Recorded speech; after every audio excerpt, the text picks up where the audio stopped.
This weekend's Ultimate Duelist Undisputed Championship has left some card prices in a less but not desirable place. Make sure you guys smash the crap out of that subscribe button so you guys don't miss out more awesome content. Hi, Cyframe Gear Delta.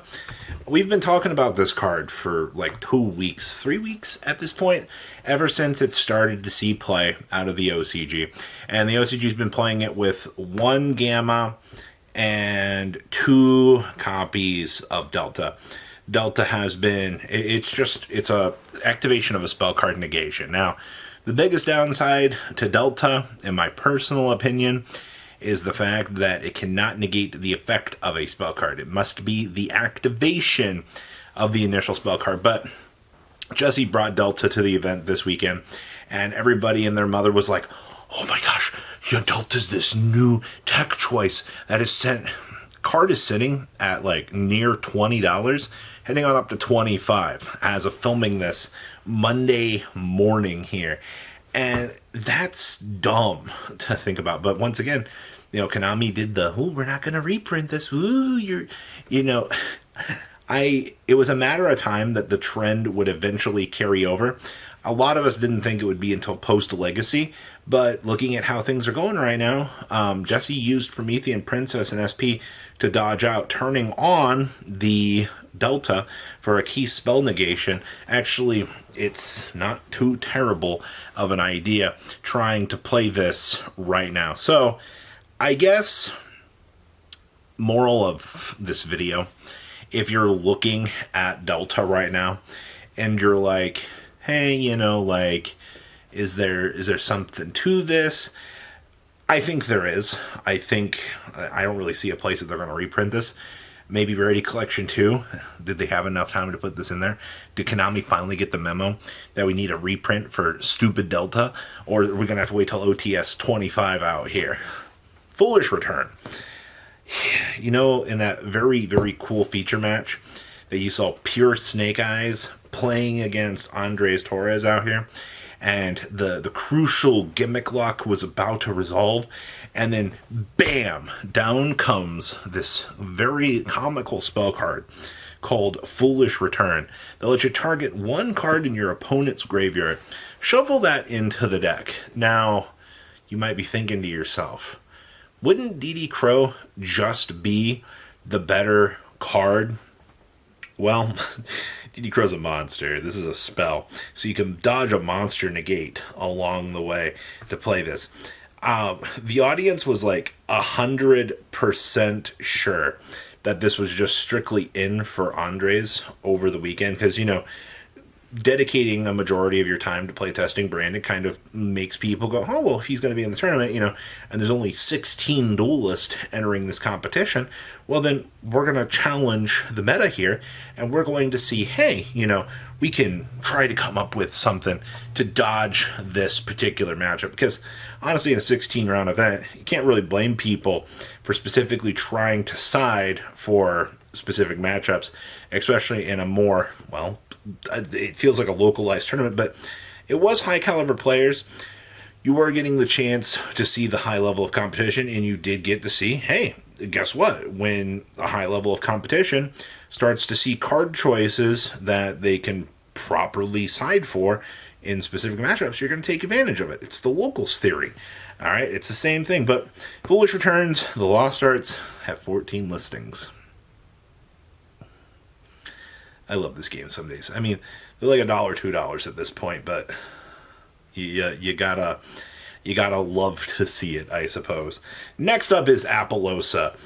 So, we learned out of the weekend here in the very TCG fashion that TCG players love being able to splash Appalossa in every single thing that they can. If it's rank 4, TCG's gonna put Appalossa in it, alright? We're meant to try to abuse monster negates in as many ways possible. And to be fair, Appalossa is up for the reprint right now. That's great. That's in May.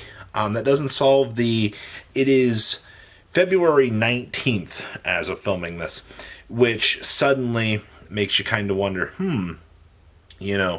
if we're looking at all of this time, that means that people have to pick up their Appos. Now, the Starlight Appalossa has been free falling for a little while. I believe as of filming this, I think I saw $1,000 or close to it. You know, that thing used to be $1,500, but that's not what you're hearing about. All right, you're like, oh, well, I already knew the Starlight was going down, duh. But on the flip side of the equation, the Alt-Heart Ultra Rare is sitting at about $6. So that just proves to me, yet again, that people are looking at Appalossa. Also, to be fair, you look at some of these Alt-Art cards, some of them look like garbage, some of them look really nice. I personally think that the Alt-Art Appalossa is the absolute win for it. But people will always have player preference. But when you have a card that is seeing play in the best deck, and people are like, well, you know, I gotta pick this up. To be fair, Appaloosa is also entirely generic. These rank 4 options that don't tend to see reprints, that Konami goes, hey, these need to be cheap. You know, we need to have these be affordable about time. All right, I think that's a good thing. All right, just patience along the way, I feel like here. So, the Appalossa effect. 3 months till the reprint, by the way. Thunder King Ryo Ultimate Rares. Now, this doesn't really have anything to do with the current state of events and everything that's been going on. But if you've not been paying attention, I mean, old formats? Old formats. I don't really talk a lot about Edison on this channel outside of market watches and things like that because the content doesn't get a lot of views. Just if that has ever answered your question as to why don't you talk about Edison and things like that? Well, that's my reason. The views just are garbage, in my opinion. But with that being said, though, Edison has a lot of effects on a lot of older higher-end cards. And Ultimate Thunder King Ryo has officially gone over the $200 mark. Now, before you're like, what did you say? Yes, Thunder King Ryo has not had a reprint in a very long time, and he has continued to sift up through like the channels of expensive value.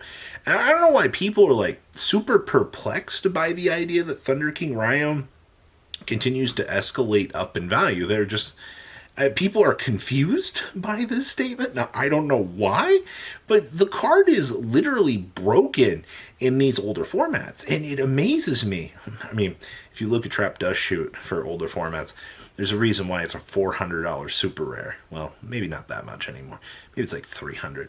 But you look at some of this older bling, people want to relive their memories with these old staples. And there's a reason why they continue to go up in price. It's because, you know, while the older format niche does exist, I mean, people are throwing their money around because they want to play these older formats. So, State of Collateral Damage. Thank you, Edison. I appreciate you for making old, stupid bling cards continue to rise, as they're not going to get other higher reprints unless it's in Speed Duel. Though Speed Duel Ultra Rare Thunder King would be very nice. And then I want to talk about Raid Raptors out here. So the Remote Duel Regional over the weekend had double Raid Raptor top it. And I've got both of the profiles. We've got the Remote Regional sitting, so I'll talk about it later in the week here. But my takeaway from this is, holy crap, 2 Raid Raptors in the same event, and they both had to play each other round 1, which is the most funny thing in the world to me. Not only did they have to play each other, they both got 3rd and 5th, so they worked their way up. People are finally, it has taken this long for Raid Raptors to finally be figured out. And I'm not going to say that I think it's going to be a good deck, but it's definitely a lot more niche than people think it is. And it's going to put people into an interesting position here to go, hey, what do we need to prepare for Raid Raptors now? In my defense, I think you always need to be prepared for every sort of matchup. I mean, you never know when you're going to get Calamity locked by Centurion. It's a very realistic thing at this point that you can actually run into. So think about it right now. Raid Raptor looks like it's starting to see a little bit more play, and I do think that that is going to actually be something you need to worry about. What a weekend, man. There's so much info from this, and it's just 2 events. I haven't even got into the nitty-gritty of Costa Rica yet. We're waiting on things to kind of circulate a little bit more, but I'll talk about that this afternoon. You guys have a good rest of your day, all right? Patrons! Thank you! Ah!